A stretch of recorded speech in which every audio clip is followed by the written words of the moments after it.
Mga kasirin, may kwento akong ibabahagi ngayon na puno ng lihim, pagmamahal, at desisyon.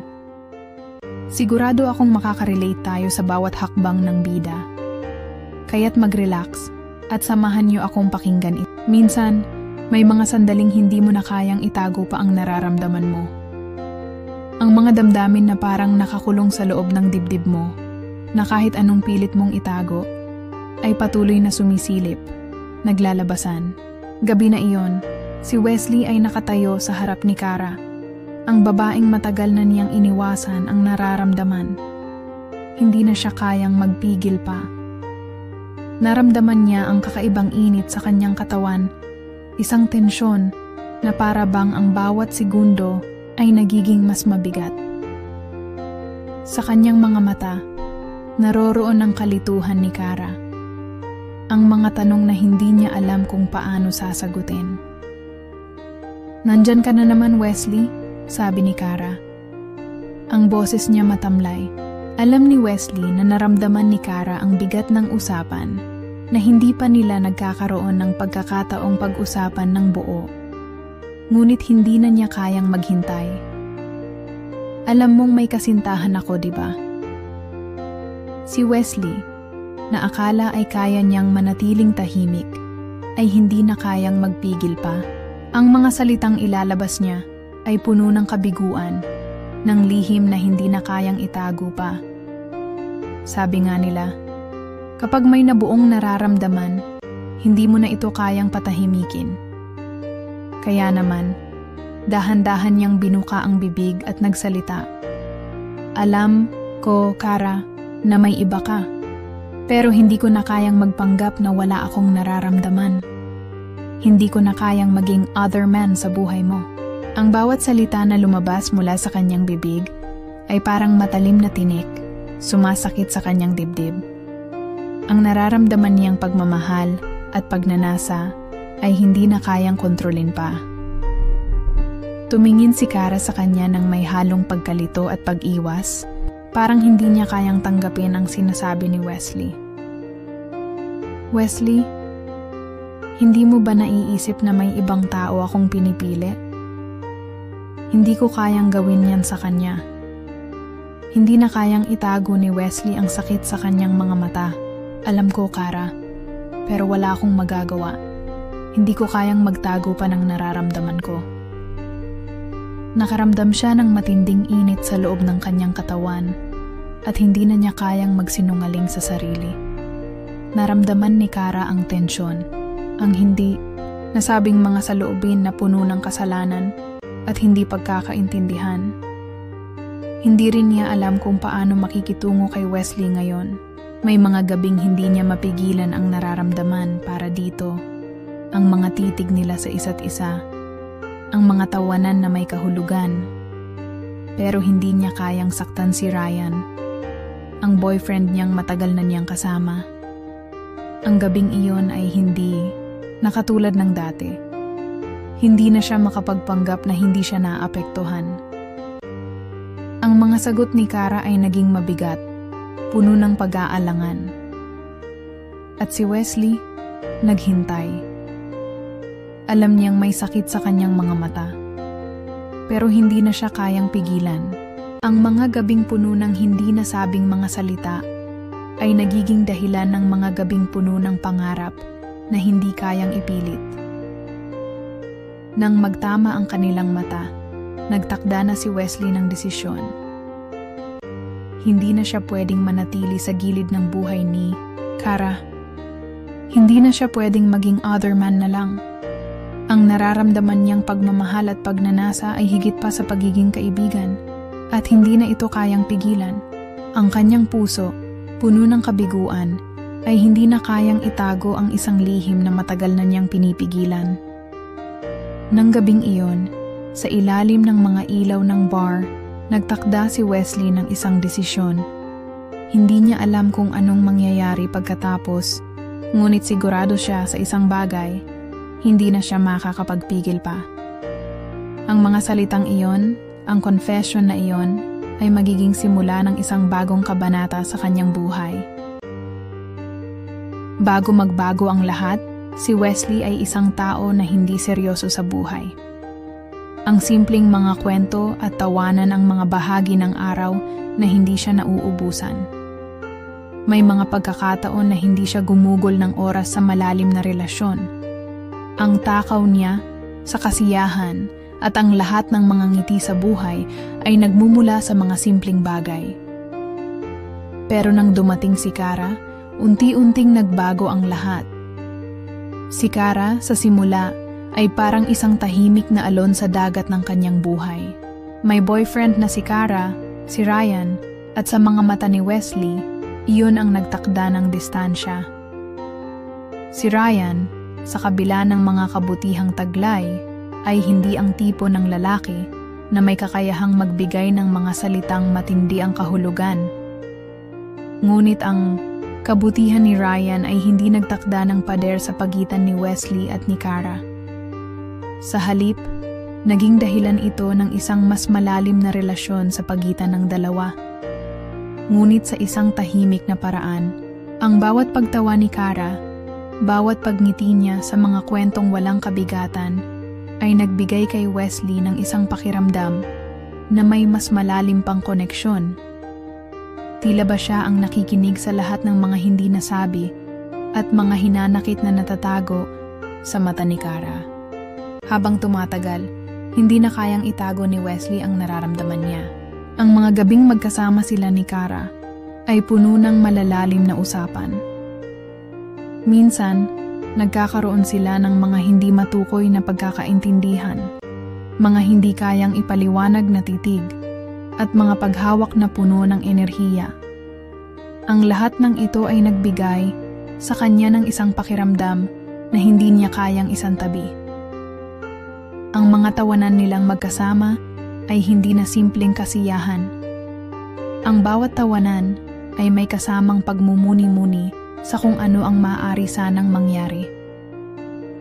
Ang mga araw na iyon ay nagsimulang maging dahilan para mawala ang distansya. Naging hindi na siya basta isang kaibigan. Nagiging mas malapit siya, kahit pa alam niyang may ibang tao si Cara sa buhay niya. Ang mga kwentong sinasabi nila sa gabi, ang mga kalikutan ng kanilang mga katawan na tila magkatulad ang hangarin, ay nagsilbing sinyales na si Wesley ay hindi na kayang magpigil.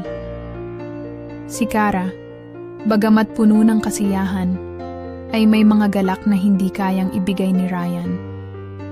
Ang mga pangarap na pinipilit itago ni Wesley ay nagiging mas matamis, habang ang mga mata ni Cara ay nagpapakita ng ilang kasiyahan sa kanyang mga kwento. Hindi na kayang magpanggap ni Wesley na wala siyang nararamdaman. Ang mga gabing magkasama sila ay nagiging mas magaan, ngunit puno ng hinagpis. Ang bawat saloobin ni Wesley ay nagsisimulang magtulungan sa mga simpleng moments na magkasama sila at hindi na kayang kontrolin ang nararamdaman niya. Dahil kay Ryan, natutunan niyang maghintay. Sa mga oras na si Ryan at Cara ay magkasama, siya ay nandoon lang, nakatago sa likod ng mga ngiti, nagmamasid. Hindi na niya kayang itago ang kanyang nararamdaman. Para kay Wesley, hindi na niya kayang magsilbing other man na lang. Ang mga magkasunod na gabi ay nagiging dahilan ng pagtuklas ng mga damdamin na hindi kayang itago. Ang mga paunti-unting tawa ni Cara, ang mga galak niyang ipinapakita, ay nagiging mas personal para kay Wesley. At habang si Cara ay patuloy na natatangi sa mga mata ng ibang tao, si Wesley, sa mga gabing magkasama sila, ay natutong mangarap ng mas mataas. Hindi na niya kayang maging maligaya sa simpleng kaibigan lang. Natutunan niyang makita ang bawat detalye ng mga mata ni Cara, kung paano siya tumingin ng may kabuntot na kalungkutan, kung paano ang bawat sagot niya ay may kasamang mga saloobin na hindi kayang ipaliwanag. Ngunit si Wesley, hindi niya kayang itigil ang nararamdaman niyang pagmamahal. Si Ryan ay isang mabait na tao, pero para kay Cara, si Wesley lang ang nakakaramdam ng pagmamahal na ito. At ito ang nagbigay kay Wesley ng lakas ng loob upang harapin ang nararamdaman niyang hindi kayang itago. At sa mga gabing iyon, nang walang kalaban-laban, nagsimula ang isang bagong kabanata para kay Wesley. Hindi na niya kayang manatili sa gilid, sa likod ng mga lihim na hindi kayang ipaliwanag, nang sabihin ni Wesley ang nararamdaman niyang matagal nang nakatago. Akala niya ay magiging magaan ang pakiramdam. Ngunit sa halip, ang mga salita na nagmula sa kanya ay parang biglaang bagyong tumama sa kanila. Si Kara, na noon ay palaging maasikaso at puno ng ngiti, ay ngayon tahimik, parang hindi makapaniwala. Ang mga mata niya, na laging puno ng buhay at saya, ay ngayoy puno ng kalituhan. Parang hindi niya kayang tanggapin ang sinabi ni Wesley. Mabilis na pumatak ang mga patak ng ulan mula sa kanyang mata, ngunit hindi ito mga luha ng galit, mga luha ng kalungkutan at panghihinayang. Hindi niya kayang aminin sa kanyang sarili ang nararamdaman. Mabilis na tumingin si Kara sa kanya. May halo ng malungkot na ngiti, ngunit sa mga salitang binitiwan niya, ramdam na ramdam ni Wesley ang isang uri ng pagkatalo. Wesley, ang pangalan niya, bumangon mula sa kanyang labi na parang isang dasal na puno ng pagkabigla. Pero may boyfriend ako. Si Ryan. Pwede bang magpatawad ka? Ang mga salitang iyon ay parang mga espada na tumusok kay Wesley. Hindi na niya kayang magpigil, ngunit nang marinig ang pangalan ni Ryan, parang ang bawat tinge ng emosyon niya ay naging malupit. Ramdam niya ang sakit. Hindi dahil kay Ryan, kundi dahil kay Kara. Bawat ulap ng kalituhan sa kanyang mata ay naging isang kaguluhan sa loob ng kanyang dibdib. Hindi siya makapagsalita.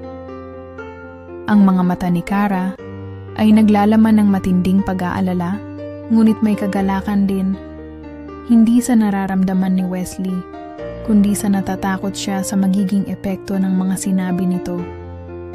Hindi nagsalita si Wesley agad. Alam niyang hindi madali kay Kara ang sitwasyon, ngunit sa kabila ng lahat, hindi niya kayang bumalik sa pagiging kaibigan na lang. Hindi na siya makakapagpigil. Tinutukso ng puso niya ang kanyang kaluluwa, sinasabing, huwag mong gawing dahilan si Ryan para hindi maging tapat sa nararamdaman mo. Naglakad siya ng ilang hakbang palapit kay Kara. Ang mga mata ni Wesley ay puno ng init at pagnanasa. Ngunit hindi ito tungkol sa pisikal na atraksyon. Ang bawat hakbang na iyon ay naglalaman ng matinding emosyon at pagsisisi na hindi kayang gawing magaan. Si Kara, na ng mga oras na iyon ay napakaabala sa sariling kalituhan, ay dahan-dahang humarap kay Wesley. Tila natatakot siyang aminin ang katotohanan sa sarili niya. Ang sakit sa kanyang mga mata ay may kasamang takot na baka mawalan siya ng kontrol sa kanyang nararamdaman. Wesley, hindi ko alam. Naputol ang kanyang mga salita nang magtama ang kanilang mga mata. Ang bawat sandali ay puno ng tensyon, nang hindi nakikita ngunit nararamdamang sagupaan sa kanilang puso. Ang mga magkaibang mundo na tinatahak nila ay parang naghahati sa kanila, ngunit sa bawat hakbang ni Wesley, mas lalapit siya kay Kara. Hindi para pilitin siya, kundi para maging tapat sa kanyang sarili. Hindi ko kayang magpanggap na wala akong nararamdaman, ang marahan niyang sinabi. Ang mga mata ay naglalaman ng kabiguan at pagnanasa. At hindi ko na kayang maghintay na lang. Ang bawat salitang iyon ay parang sinaksak na dumaan sa pagitan nilang dalawa. Si Kara, bagamat patuloy na nagsasabi ng mga salitang nagtatanggol sa kanyang relasyon kay Ryan, ay hindi na kayang magtakip ng nararamdaman. Para kay Wesley, hindi na siya kayang iwasan. Hindi na siya kayang itago sa mga simpleng ngiti at tawanan na tila puno ng mga lihim na hindi kayang ipaliwanag, ngunit hindi siya nagmadali. Alam niyang hindi madaling tanggapin ni Kara ang lahat ng ito, ngunit sa mga titig nila, sa mga mahinang paghaplos sa kamay ni Kara, naramdaman niyang may mga bagay na hindi kayang takpan ng mga salita. Hindi nila kailangan ng mga salitang magpapadali sa lahat ng ito. Ang mga mata nila, punong-puno ng init at damdamin, ay nagsasabi na ang gabing iyon ay magiging simula ng isang hindi malilimutang laban sa kanilang sarili. At sa gabing iyon, habang ang hangin ay malamig at ang ilaw ng bar ay nag-aalab, ang bawat hakbang ni Wesley ay naglalaman ng hindi pa natutupad na pangarap. Matapos ang gabing iyon, nagsimula ng magbago ang lahat para kay Wesley. Ang mga salitang binitiwan niya ay hindi lang basta na ipahayag. Ito ay naging simula ng isang walang katapusang kalituhan sa kanyang puso. Hindi na siya makabalik sa dating katahimikan. Ang nararamdaman niyang pagmamahal kay Kara ay nagkaroon ng bigat. Isang bigat na hindi kayang alisin ng simpleng pagpapaliwanag. Nagiging mas mahirap para kay Wesley na tanggapin ang katotohanan. Siya na ngayon ang other man sa isang relasyon na hindi naman niya sinadyang sirain. Si Kara, bagamat hindi iniwasan si Wesley sa mga unang araw, ay nagsimulang lumayo. Hindi na siya kasing gaano ka-eksperto sa pagbabalik ng mga ngiti ni Wesley. Tuwing magtatagpo sila ng tingin, tila may mga hindi nasasabing salita sa pagitan nila. Mga salitang naglalaman ng sakit at kalituhan. Ang mga dating pagkakataon na magkasama sila sa simpleng usapan, mga tawanan, ay nagsimulang mawala. Si Kara ay masyadong abala sa kanyang buhay kay Ryan, at si Wesley ay natututo ng tanggapin ang epekto ng kanyang mga desisyon. Ang mga araw ay puno ng hindi matukoy na galit at sakit. Hindi madaling maging other man. Hindi madali ang maging tahimik habang nakikita mong masaya si Kara sa kanyang kasintahan. Habang ikaw ay nagtatago ng mga lihim na hindi mo kayang itago pa. Sa bawat sandali na nagkasalubong sila, ang bawat pagkikita ay nagiging labanan. Isang laban kung saan walang tanging nananalo, kundi ang mga damdamin na masyadong matindi upang ipagsapalaran. May mga pagkakataon na pinipilit ni Wesley na maging maligaya, na kahit paano ay tanggapin ang katotohanan na hindi siya ang pipiliin ni Kara. Ngunit may mga gabing hindi kayang itago ang sakit. Ang bawat hating gabi ay puno ng hindi pagkakaunawaan.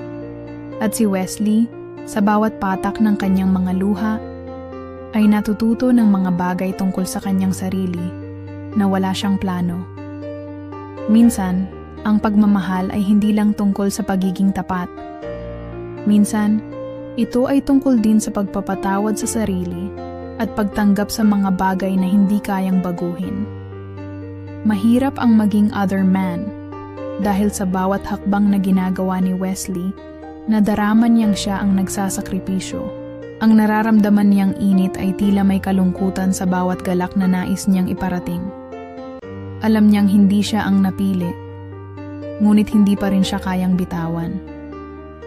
Sa mga gabing magkasama sila sa maliit na kanto ng kanilang mga buhay, isang bagay ang natutunan ni Wesley. Ang pagmamahal ay hindi laging nasusukat sa pagiging tapat. May mga bagay na hindi mo kayang baguhin at may mga pagkakataon na kailangan mong maghintay sa hindi tiyak na bukas. Ang relasyon nila ni Kara at Ryan ay parang isang pader na hindi kayang gibain ng kahit na anong lakas ni Wesley. Ang mga gabing magkasama sila ay parang mga alon na dumarating at nawawala. Ngunit sa kabila ng lahat ng iyon, ang mga mata ni Wesley ay puno ng pangarap. Pangarap na hindi kayang baguhin ng kahit sa mga gabing tahimik na walang ibang kasabay kundi ang kanyang mga sariling saloobin. Nagsimulang magbago ang lahat para kay Wesley. Dati, ang bawat sandali ay puno ng init at kalituhan. Ngayon, naging pagkakataon ito para mag-isip at magmuni-muni na tanong niya ang sarili. Paano nga ba ako napadpad sa ganitong sitwasyon? Ang mga tanong na iyon ay patuloy na bumabagabag sa kanyang isip, hindi mawala-wala. Alam naman niyang si Kara ay may kasintahan, si Ryan. Minsan, iniisip niya kung bakit siya nanatiling umaasa, bakit patuloy niyang ipinaglalaban ang nararamdaman kahit na alam niyang hindi siya ang pipiliin ni Kara. Ang mga gabing puno ng mga lihim na ngiti, malalalim na usapan, at mga tahimik na pagtitig ay nagsimula ng magdulot ng sakit. Para kay Wesley, ang mga alaala ni Kara ay parang nakakulong sa isang malamig na silid. Bawat pag-alala ay nagsisilbing sugat na unti-unting sumasakit. Ngunit ang kasabay na kilig ay parang unang pagmamahal na nagbigay buhay sa kanya. Puno ng sakit at pagnanasa, ngunit hindi maitatanggi. May kakaibang saya na nararamdaman. Pwede bang magpatawad na lang ako? Tanong niya sa sarili. Patawarin si Kara? Patawarin ang sarili? Lahat ng iyon ay tila isang pangarap na mahirap abutin. Ngunit sa kabila ng sakit, nagdesisyon siyang magpatawad. Hindi lang kay Kara, kundi sa kanyang sarili. Napagtanto niyang hindi niya kayang magpatuloy sa ganitong kalagayan. Hindi niya kayang manatiling other man na umaasa sa isang pagmamahal na hindi makakamtan. Habang nakaupo siya sa isang sulok ng kanyang kwarto, ang mga alaala ni Kara ay muling dumaan sa kanyang isip. Lahat ng mga pag-uusap nila, ang mga yakap na puno ng init, ang mga titig na puno ng hindi nasabing mga saloobin. Ngunit sa bawat pagkatalo, may natutunan siya. Ang pagmamahal ay hindi lang tungkol sa pagtanggap sa isa't isa, kundi pati na rin sa pagtanggap sa sarili. Kaya't pinili niyang umalis sa lahat ng ito, hindi para umiwas, kundi para makapag-move on, para bitawan ang mga ilusyon at magsimula ng panibagong kabanata. Ang bawat hakbang palayo kay Kara ay may kasamang sakit, ngunit may kasamang lakas din. Hindi na siya magiging tanga sa kanyang nararamdaman. Nais niyang maging buo muli. At upang magawa iyon, kailangan niyang palayain ang sarili sa lahat ng mga bagay na hindi kayang ibigay ni Kara. Huwag nang maging bihag ng isang pag-ibig na hindi kumpleto. Ang pasya ay mahirap, ngunit alam ni Wesley na ito ang tamang hakbang para sa kanyang sarili. Ngayon, habang nagmumuni-muni siya, natutunan niyang walang masama sa magpatawad, kahit na ang mga alaala ni Kara ay patuloy na nagpapainit sa kanyang puso. Hindi kailanman magiging madali, ngunit sa bawat hakbang na ginagawa niya, nararamdaman niyang malapit na niyang makamtan ang ganap na kalayaan mula sa mga hindi na mababalik na pagkakamali. At sa kabila ng lahat ng ito, hindi na siya muling babalik sa pagiging other man. Ang pagiging buo ay nagsisimula sa pagtanggap ng mga desisyon at pagpapatawad sa sarili. Sa mga gabing tahimik, natutunan niyang mag-move on at iwan ang nakaraan. Sa mga gabing puno ng katahimikan, nagsimulang magbago si Wesley. Wala nang makakapigil sa kanya, natutunan na niyang magpatawad at maghilom. Hindi na siya matatakot sa mga emosyon niya at natutunan niyang magtiwala sa sarili. Hindi niya kayang manatili sa isang relasyon na hindi siya buo.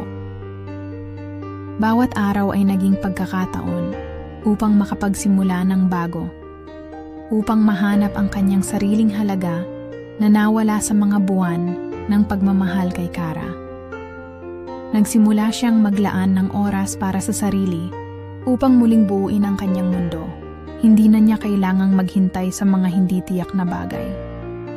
Habang ang mga kaibigan ni Wesley ay nariyan upang magbigay ng suporta, siya rin ay nagsimulang magtulungan upang matutunan ang pagiging masaya sa sarili. Ang mga gabi na puno ng lungkot ay nagiging mga pagkakataon na para sa paglago, at sa bawat hakbang, natutunan niyang hindi na siya kailangan maging other man. Hindi na siya handang maging bahagi ng isang relasyon kung saan ang kanyang nararamdaman ay hindi binibigyan ng halaga. Bawat araw ay nagsisilbing laban kay Wesley. Laban sa mga alaalang minsan niyang kinikimkim, laban sa mga lihim na iniwasan niyang pag-usapan. Ngunit ang higit na mahirap na laban ay ang laban sa sarili, ang pagbabalik loob sa kanyang tunay na damdamin, ang pagpapatawad sa mga pagkakamali, at ang pagtanggap sa mga bagay na hindi kayang baguhin. Ang pagmamahal kay Kara ay naging isang pagnanasa na hindi natupad. Ngunit sa mga gabing walang kasama, kundi ang mga alaalang iyon, natutunan niyang hindi lahat ng pagmamahal ay para sa kanya. Hindi ko na kayang magpatuloy. Minsan ay naisip ni Wesley habang tinitingnan ang kanyang sarili sa salamin. Hindi siya natatakot na iwan ang nakaraan at humarap sa bagong kabanata ng buhay. Wala nang halaga ang pagiging other man. Ang tunay na lakas ay matatagpuan sa pagiging tapat sa sarili, sa pagiging buo. Ibinabalik niya ang sarili niyang halaga, ang pagkatao na nawala sa mga pangarap na hindi naging realidad. At sa bawat hakbang patungo sa kalayaan, natutunan ni Wesley na hindi siya nag-iisa. Sa mga simpleng sandali kasama ang mga kaibigan, natutunan niyang hindi lahat ng pagmamahal ay makakamtan. Ngunit may mga bagay na mas mahalaga, ang pagiging tapat sa sarili at ang lakas na magpatuloy, anuman ang mangyari. Hindi niya alam kung anong magiging kahihinatnan ng relasyon nila ni Kara. Ngunit ang pinakamahalaga sa kanya ngayon ay ang pagtanggap sa sarili. Hindi na siya ang batang lalaki na naghahanap ng kaligayahan sa isang hindi tiyak na relasyon. Natutunan niyang mas mahalaga ang kanyang sariling Ang gabi ng mga alon ng emosyon at hindi natapos na pangarap ay nagbigay daan sa bagong pagbabago sa buhay ni Wesley. Habang si Kara ay lumulubog sa mga problema sa relasyon nila ni Ryan, si Wesley naman ay unti-unting umaangat, umaasa at nagpapatibay sa sarili. Ang mga gabing puno ng lungkot at pagmumuni-muni ay nagbigay daan sa bagong liwanag. Siya na mismo ang nagdesisyon na hindi na siya magiging alipin ng mga nararamdaman na hindi niya kayang kontrolin. Isang araw, nagring ang kanyang telepono. Isang mensahe mula kay Kara. Isang mensahe na naglalaman ng mga salitang magbibigay daan sa isang bagong simula. Wesley, naguguluhan ako, sabi niya sa text.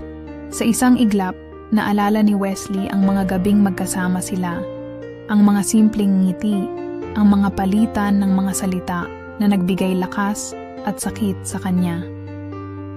Ngunit sa huling sandali, alam niyang hindi na ito magpapatuloy. Nagkasama silang mag-usap sa isang maliit na kanto ng isang kapehan, mga salitang malumanay at puno ng takot. Nakita niya sa mata ni Kara ang kalituhan at ang kahinaan. Wesley, hindi ko na alam kung anong gagawin ko, sabi niya. May halong takot at panghihinayang ang tinig ni Kara. Si Ryan, at ikaw, hindi ko alam kung anong nararamdaman ko. Ang mga salitang iyon ay tumagos kay Wesley, ngunit sa pagkakataong iyon, ang lahat ng nararamdaman niyang pagkabigo ay nagsimula ng maglaho. Hindi na siya ang Wesley na nagtatago sa mga anino. Hindi na siya ang Wesley na laging umaasa na darating ang tamang panahon para sa kanilang dalawa. Sa mga sandaling iyon, natutunan ni Wesley na ang pagmamahal na puno ng sakripisyo ay hindi pagmamahal. Hindi ito dapat pinipilit. Hindi na niya kayang maging other man. Isang papel na siya lang ang naglalaro. Naramdaman niya sa katawan at sa puso na kailangan niyang maglakbay ng mag-isa. Hindi na niya kayang manghimasok sa isang relasyon na hindi siya ang pinakakailangan. Nagdesisyon siyang magpatuloy na walang pag-asa sa pagbalik. Kara, sabi ni Wesley, hindi ko na kayang maging parte ng isang relasyon na hindi ko pag-aari. Hindi ko na kayang manatili sa tabi mo nang alam kong hindi kita maaalagaan tulad ng nararapat. It's time for me to let go. Ang mga salitang iyon ay nag-iwan ng malalim na sugat. Ngunit ang sugat na iyon ay isang hakbang patungo sa tunay na kalayaan. Tumayo si Wesley mula sa kanilang lamesa, malalim ang hininga at naglakad palayo. Ang mga paa niya ay tumapak sa malamlam na kalsada. Ngunit alam niyang ang bawat hakbang ay papalayo sa isang bagay na wala na sa kanya. Hindi niya alam kung saan siya pupunta, ngunit ang pinakamahalaga ay ang paglakbay niya patungo sa kaligayahan. Isang kaligayahan na hindi nakatali sa isang relasyon na puno ng takot at lihim. Isang kaligayahan na magmumula sa kanyang sarili.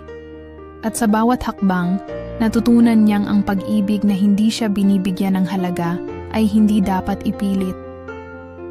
Sa wakas, natutunan niyang maglakbay ng mag-isa. Handa na muling magsimula. At mas maligaya sa bawat hakbang na papalapit sa kanyang. Ang mga araw ay patuloy na dumaan at si Wesley ay natutong magpatawad. Hindi lamang kay Kara, kundi pati na rin sa kanyang sarili. Ang mga gabi ng kalungkutan ay unti-unting napapalitan ng mga gabi ng katahimikan at pagninilay. Nagsimula niyang matutunan ang halaga ng pagkakaroon ng sariling kaligayahan. At ang pinakamahalaga, ang pagmamahal na nagmumula sa loob. Hindi na niya kailangang maghintay sa isang relasyon na hindi siya ang pinakakailangan. Hindi na siya magiging other man sa isang kwento na hindi siya ang bida. Si Kara, sa kabilang banda, ay patuloy na humaharap sa mga hamon ng kanyang buhay. Pinili niyang tapusin ang relasyon kay Ryan, ngunit ang mga sugat na naiwan ay hindi madaling maghilom. Hindi maikakaila na may mga bahagi ng kanyang puso na naiwan kay Wesley, ngunit alam niyang kailangang magpatuloy. Si Kara ay natutong tanggapin na may mga bagay na hindi para sa kanya at nagdesisyon siyang hanapin ang sariling kaligayahan sa ibang paraan. Habang ang bawat isa sa kanila ay naglalakbay sa magkahiwalay na landas, natutunan nilang pareho na ang tunay na pagmamahal ay nagsisimula sa pagmamahal sa sarili. Hindi mo kayang ibigay ang buong puso mo sa iba kung hindi mo muna naaalagaan ang sarili mo. Ang pagmamahal sa sarili ay hindi isang bagay na natutunan sa isang iglap, ngunit isang proseso na dahan-dahang nangyayari habang natututo kang magpatawad, maghilom, at magpatuloy. Si Wesley ay hindi na nag-aalala kung anong mangyayari kay Kara o kay Ryan. Alam niyang hindi na siya maghihintay pa sa isang relasyon na wala sa kanyang kamay. Ang buhay ay patuloy na gumagalaw, at siya ay natutong tanggapin ito ng buo. Minsan ang pinakamagandang bagay na magagawa mo ay magpatawad at magpatuloy. Ang mga nakaraan ay hindi mo na mababago, ngunit ang hinaharap ay nasa iyong mga kamay. Si Kara, bagamat nahirapan sa mga desisyon na ginawa, ay natutunan ring magbigay ng oras sa sarili. Ang relasyon ni Ryan ay natapos, ngunit ang kanyang paglalakbay ng self-discovery ay nagsimula. Hindi madali ang maghanap ng kaligayahan sa kabila ng mga pagsubok. Ngunit sa bawat hakbang na ginawa ni Kara, natutunan niyang ang pinakamahalaga ay ang pag-ibig na walang kondisyon, pag-ibig para sa sarili. Sa huli, pareho nilang natutunan na ang pinakamagandang relasyon ay ang relasyon sa sarili. Hindi kailangang maghintay ng pagkakataon para maramdaman ang pagmamahal. Ang pagmamahal na iyon ay nagsisimula sa pag-accept sa iyong sarili, sa pagpapatawad, at sa pagpapahalaga sa iyong sariling halaga. At sa bawat bagong araw, natutunan ni Wesley at Kara na ang kaligayahan ay hindi isang bagay na matatagpuan sa mga relasyon, kundi sa kakayahang magpatuloy, magpatawad, at tanggapin ang mga pagbabago na dumarating sa buhay. Ang pinakamahalaga ay ang magpatuloy, at sa pagpapatuloy na iyon, natutunan nilang pareho na ang tunay na halaga ay ang pagkakaroon ng kapayapaan sa loob ng kanilang sarili. Mga kasirin, bago ang lahat, nais kong magpasalamat sa lahat ng patuloy na sumusubaybay at nagpapadala ng mga kwento. Ang mga saloobin nyo ay talagang nagpapalakas at nagbibigay inspirasyon sa ating lahat. Ngayon, may isang kwento akong nais ibahagi. Isang kwento ng pagmamahal, lihim, at mga desisyong may kalakip na malalim na emosyon. Sigurado akong makaka-relate tayo sa mga pagsubok at paglalakbay ng ating bida. Kaya't mag-relax kayo, at hayaang ang kwentong ito ay magdala sa inyo ng mga bagong pagninilay. Tara, makinig na tayo.